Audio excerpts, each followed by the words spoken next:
This is based on a presentation that I give at conferences called Optimal Offensive Security Programs. And we're going to kind of go over here kind of the details of offensive security, uh, some of the gaps that you traditionally see in pen testing and how to address those gaps. And even, we'll get into the details of how Node Zero can address those gaps. So, uh, so I hope you enjoy this presentation. This presentation kind of came out of my experience as a red team lead at a global product manufacturing company. And during that time at that company, we had, I was hired in as red team lead. We're building out the red team, the offensive security program.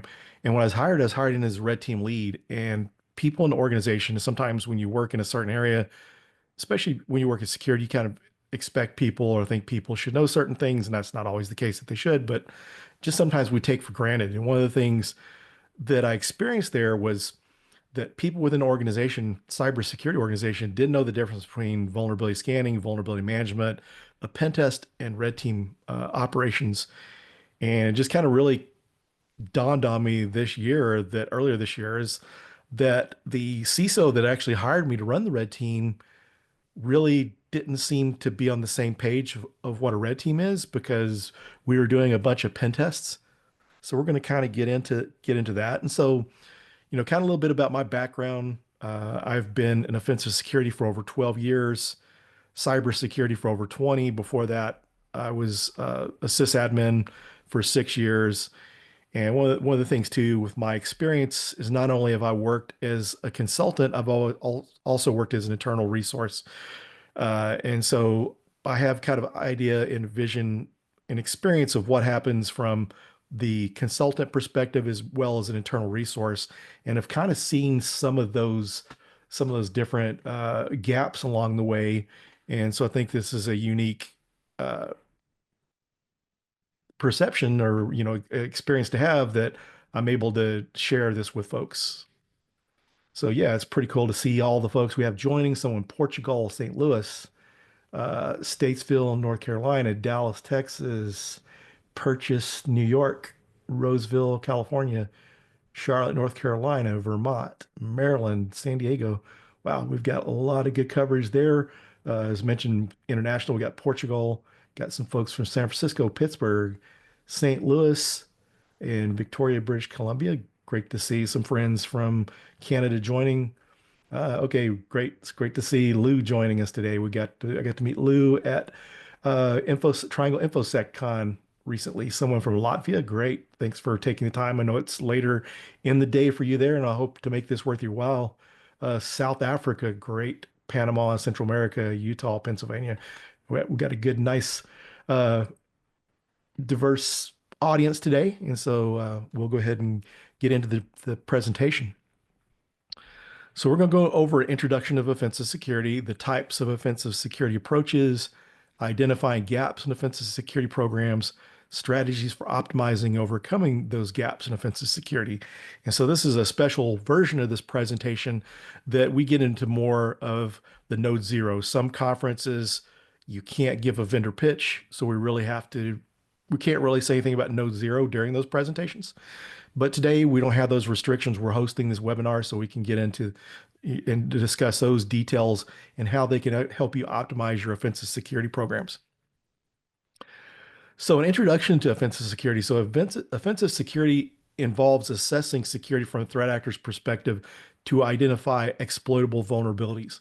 So you hear in the news and the media all the time that hackers, threat actors, nation states exploited or breached organizations.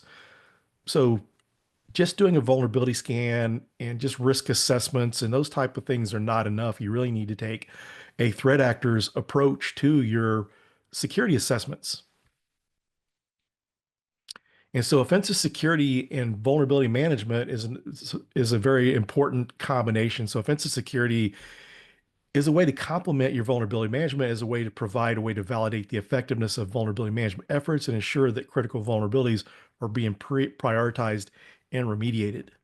So this is something most people have their vulnerability management programs. This is something that happens more frequent since it's easier to run vulnerability scans and schedule those. So adding offensive security is a way to check to make sure that you're doing well in your efforts to secure your environment. And so the type of approaches to offensive security, so we've got vulnerability management, which is basically your scanning. We'll get into the details of each one of these, vulnerability assessments, penetration testing, and red teaming, also known as adversary emulation.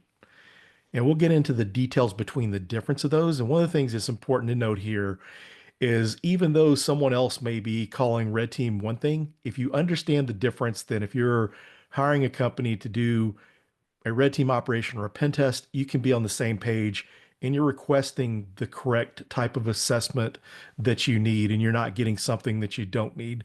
While I was at that same organization, due to the lack of understanding of the term red team, we had a director there that wanted a red team operation conducted against a SAP app.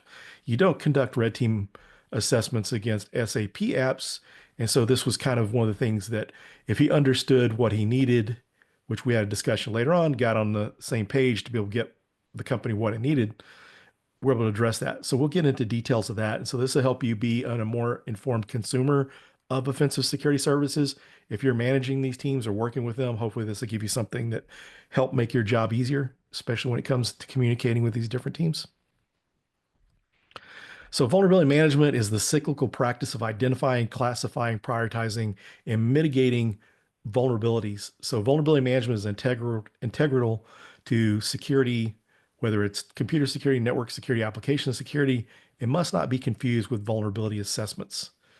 So we kind of see the steps here. You've got asset discovery. One of the things when you're doing your vulnerability management, you need to have a good asset inventory. So if you don't know what you have, you can't assess or protect it. So you need a good asset inventory.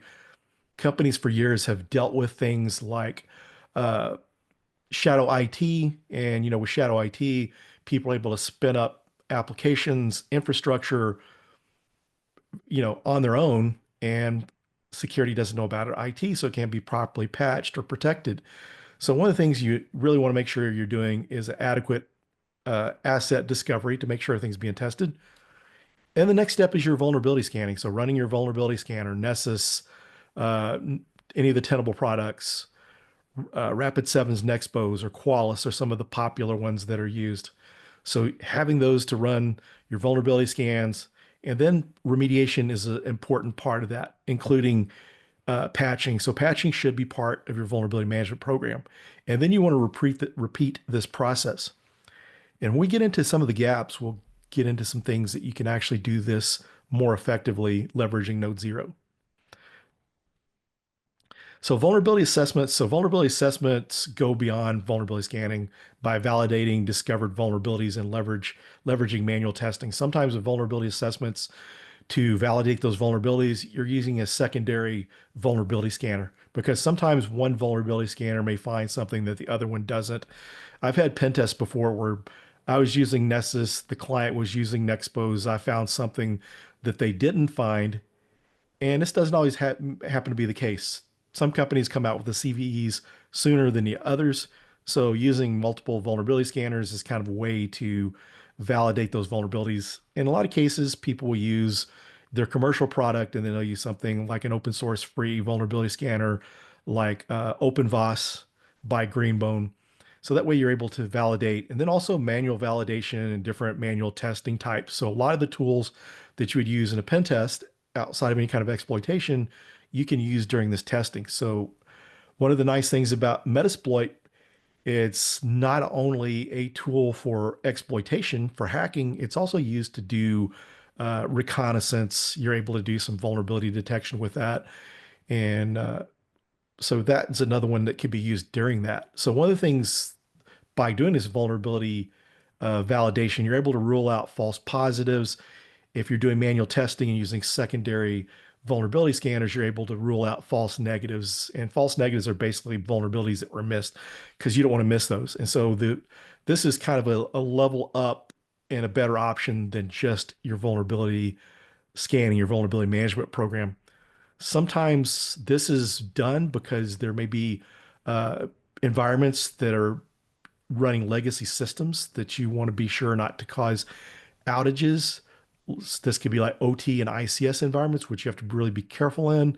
There was a case where I was doing a pen test for a company in my consulting days. We were doing a Wi-Fi pen test of the environment.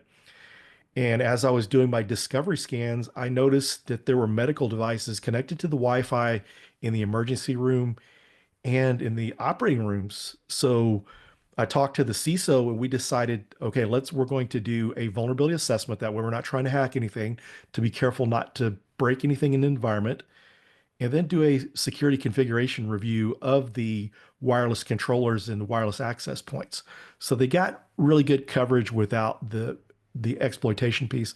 And so if you ever see the acronym VAPT, vulnerability assessment is that part of it. So you see jobs or companies offering VAPT. This means vulnerability assessment and penetration testing.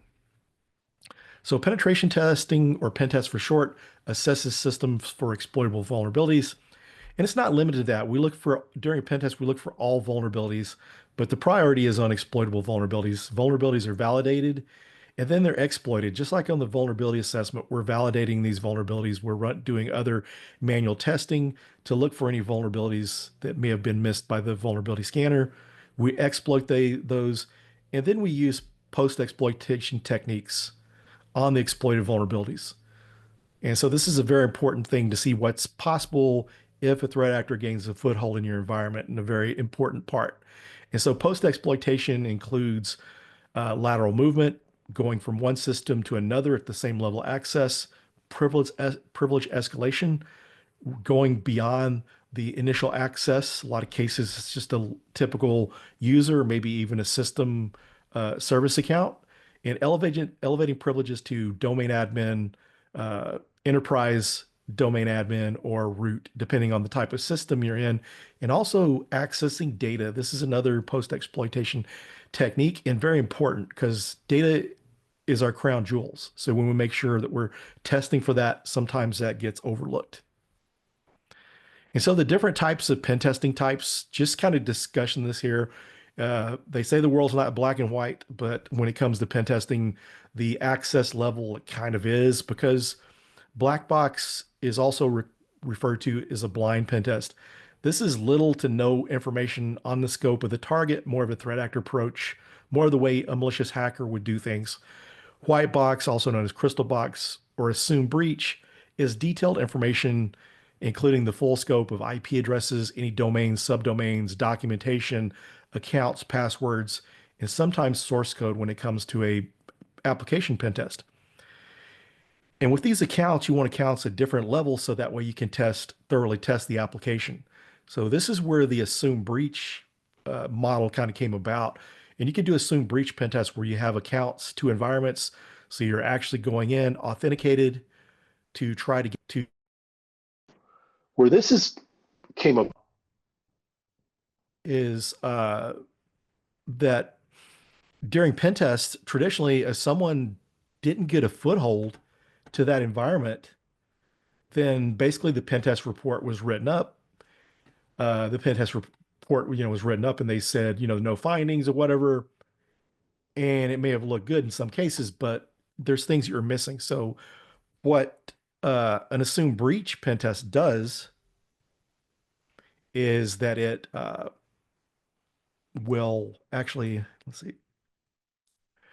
So yeah, assumed breach pen test, what it does is it shows you what happens if there's an insider threat. What happens for ransomware? It's a good way to test for ransomware awareness. I mean, kind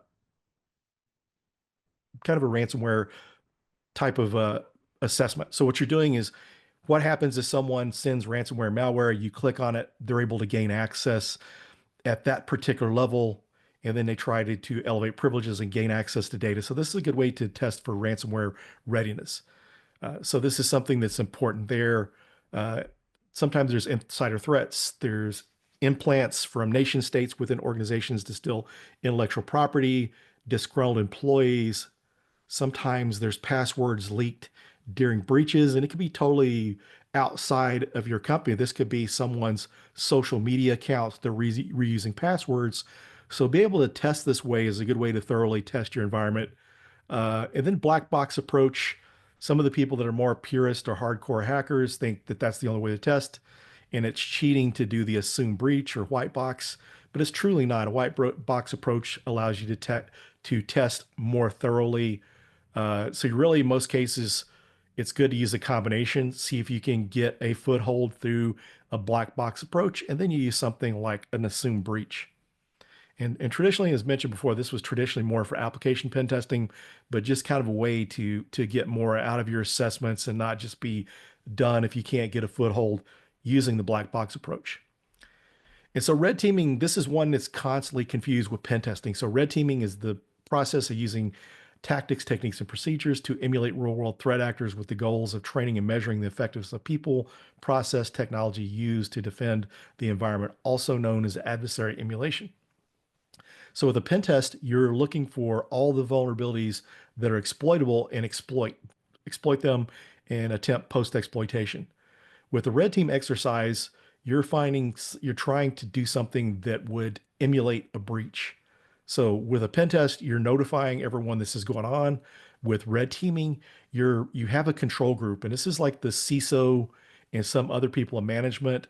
A lot of cases, you're not informing some of the blue teams because you don't want them to get tipped off. Because part of this type of test is to try to see if you can detect threats, actual, uh, people gaining access to your environment. And so this is also one of the best outcomes of one of these type of assessments that I heard of is this company had a retainer with an incident response consulting company.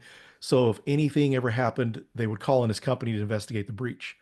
So during this red team operation, the blue team noticed some interesting activity. Someone looked like they were trying to actively breach their environment. So they called the incident response team.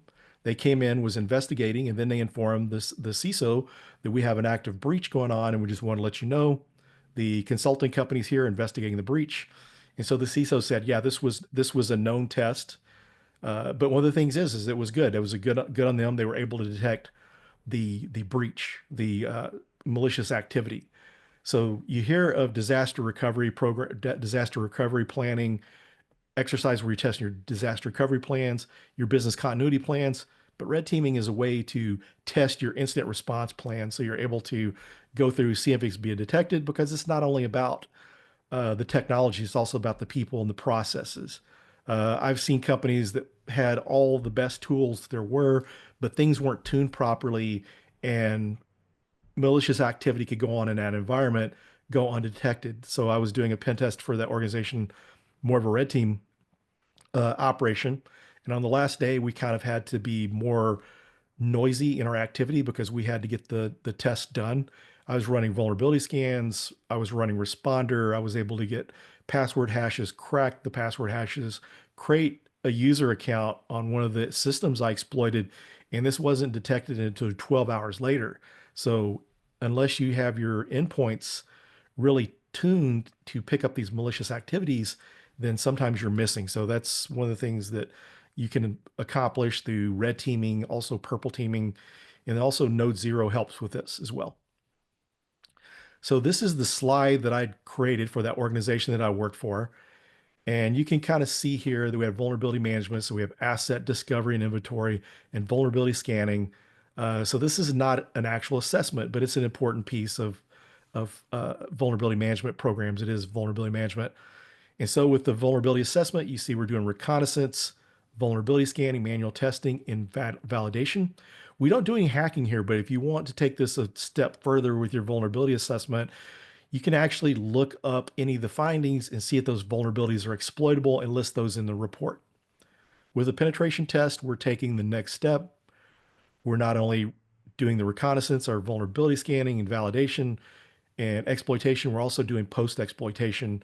So this is really what is critical, is to be able to do your exploitation, see if exploitation is possible, because your vulnerability scanners, they may find vulnerabilities that they say are critical and exploitable, but there may be things that are in place that are mitigating controls that would prevent exploitation.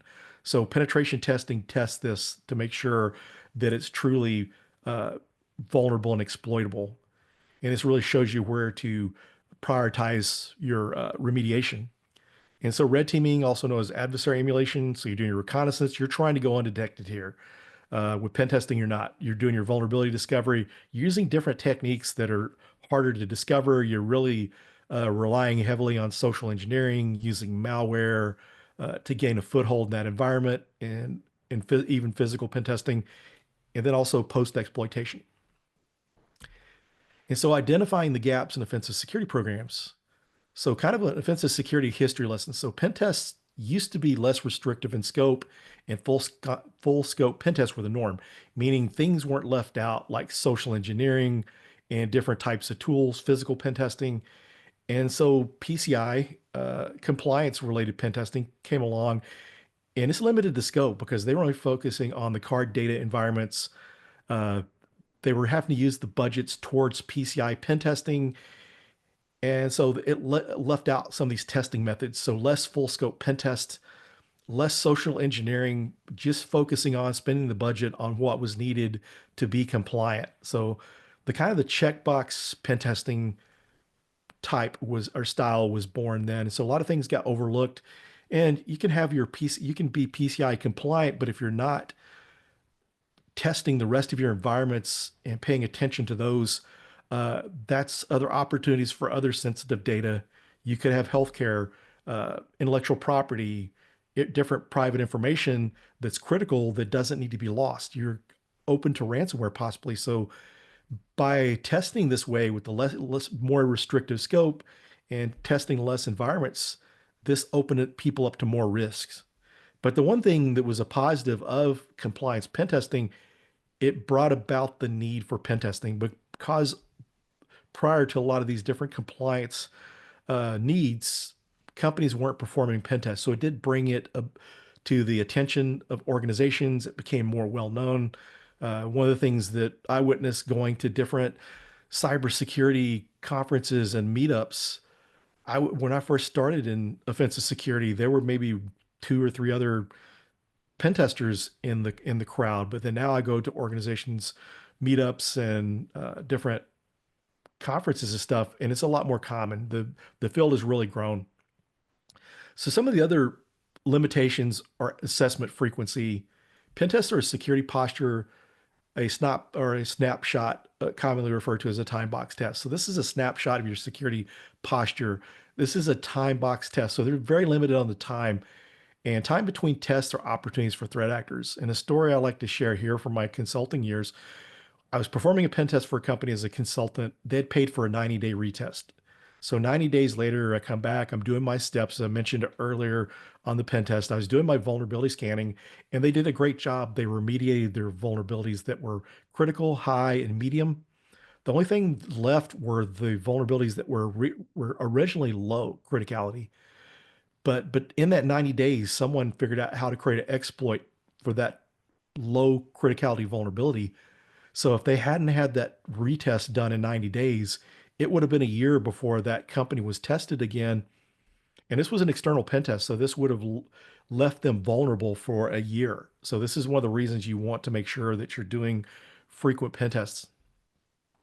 So overlooked methods, so physical security controls, social engineering, red teaming, assume breach type assessments, purple teaming, aka security controls validation. These are some areas that have been overlooked because physical security, if someone's able to get to a system that is on the network, open console, logged in, it doesn't take a lot of skills to gain access to that system. So testing physical security controls is important.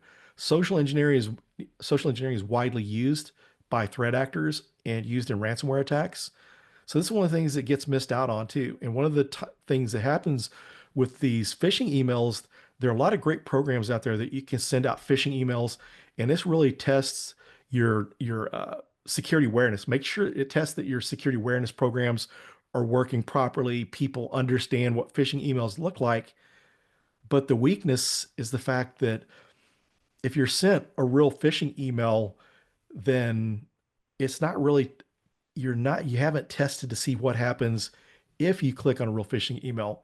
So you want to do phishing campaigns with real payloads, because what that does is that tests your resilience against ransomware or any type of attacks also for doing this type of testing, doing a phishing campaign with a payload, you're able to go in and find the weaknesses, vulnerabilities, and remediate those to prevent, risks during any kind of ransomware attack or someone clicking on malware.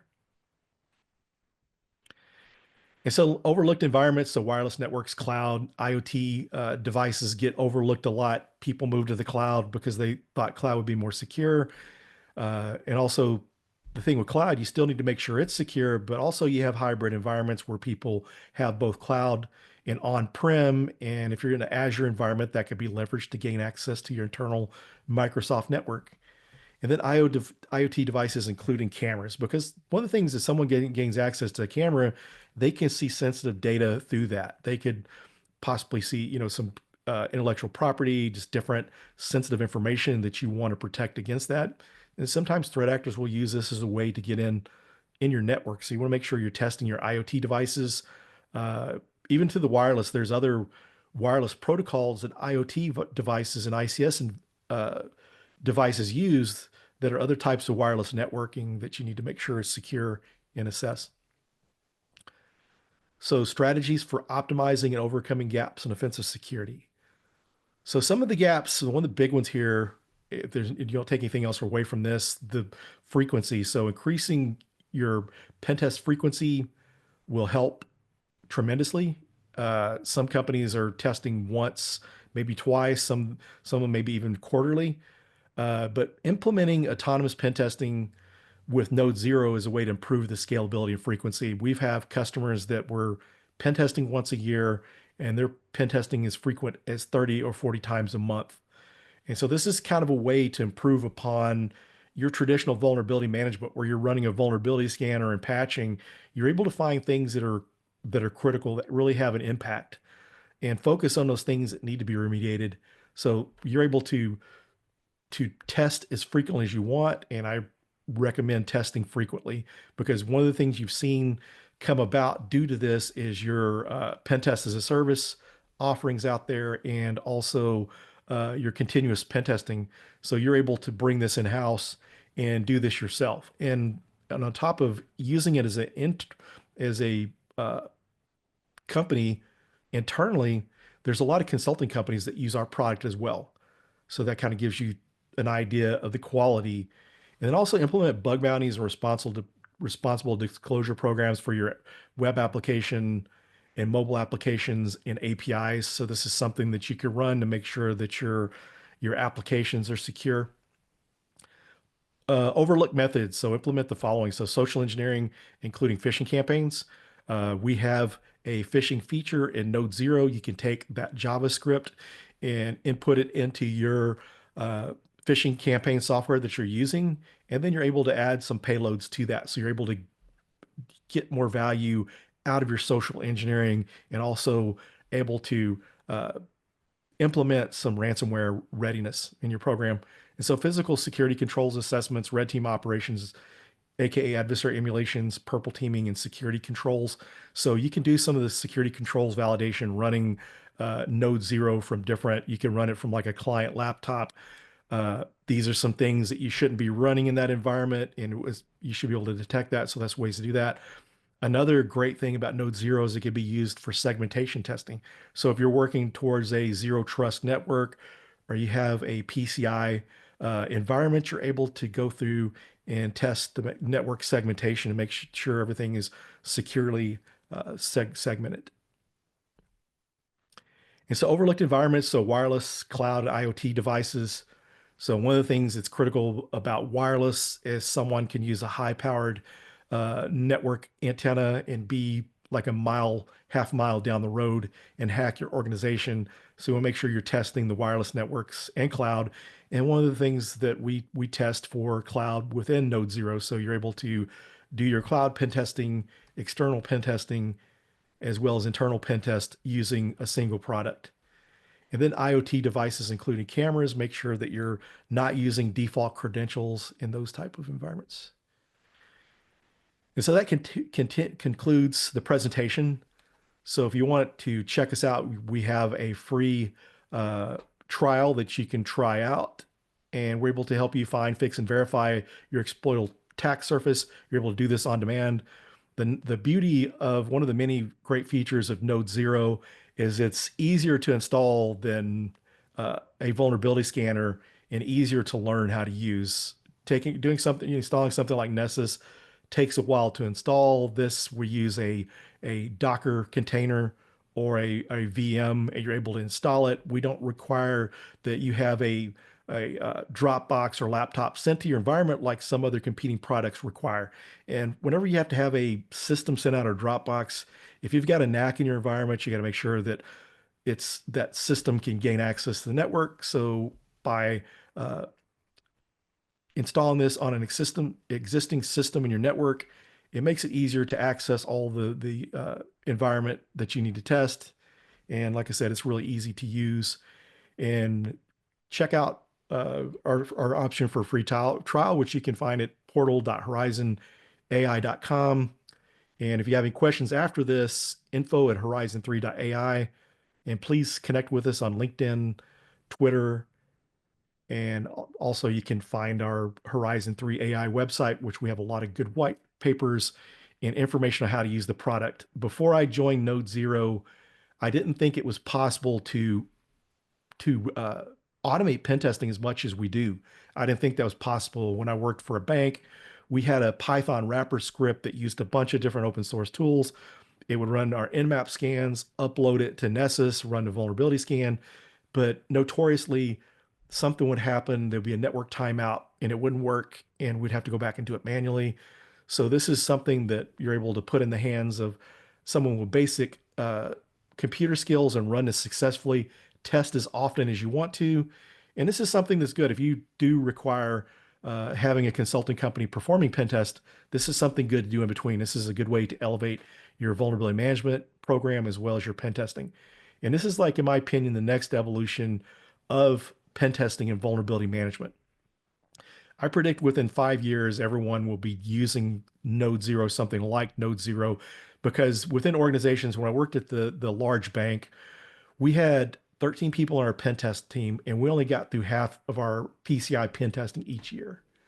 So if we'd have had this in our environment, then we would have been able to get through more of our PCI pen testing. And so we'll get some questions over here. So we have one question: will the slide deck or presentation recording be available later? Let's see. Yeah, we could. I believe that we'll share this slide deck. This may be, and if this is recorded, I believe it may be, we'll send out the recording. So great question, and thanks for attending today. Another question: with all these frequent testing you recommend, do you use automated AI testing or real person to do these testings? So ours is all automated. Real people figure out how to do it. And one of the nice things about Node Zero is some companies that create security products are either software companies that come out with a security product, or they're a security company that don't have talented software developers. We're a good combination. We were born out of nation state hackers from JSOC and the DoD, and they were doing these things to protect our nation against real world threat actors. So that talent is what we have in this organization. So we have AI in the background and a series of scripts and programs we've written. And one of the things that's nice about what we do here, what we give to the community, if they improve upon an open source tool at Horizon 3, they submit it back to the community. So they're helping improve some tools. And we're using a lot of open source tools under the hood that you would typically use. So yeah, we're using a lot of that. So it's all actual automation, and AI does the decision making on where the next path to take based on the reconnaissance. Great question. So we can probably with the email that goes out, we can share a link to the slides. And so next question: with AI coming, do you think it will completely replace human pen testers? Currently, I don't think it's going to replace, because one of the things now is no one has figured out how to automate web app pen testing.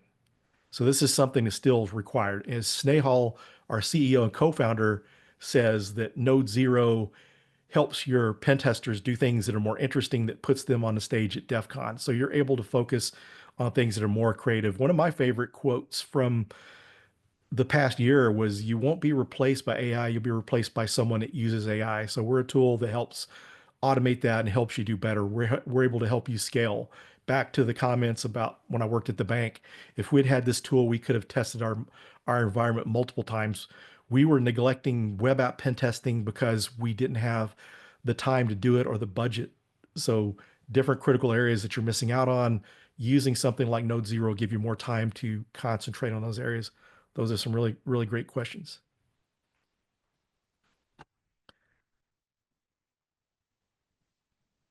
So take a look through chat real quick, make sure we didn't miss anything. So thanks everyone for joining us. With autonomous pen testing, what does the system interruption breaks look like? How do I control it? One of the things we offer that you're not going to get, well, a lot of times you don't, if you got an experienced pen tester, they should know how to be careful and not cause outages. But when you're using Node Zero, we have most of our tests are production safe, that you can actually run during business hours safely. But we do have some tests that are a little more disruptive. And so you'll see that notated as yellow if it's a medium risk to your environment. If it's a high risk, like something like Bluekeep that would cause a reboot, it's notated in red. So you can avoid running those tests. They're not selected by default. So you can run those tests off business hours, not to cause any kind of outages.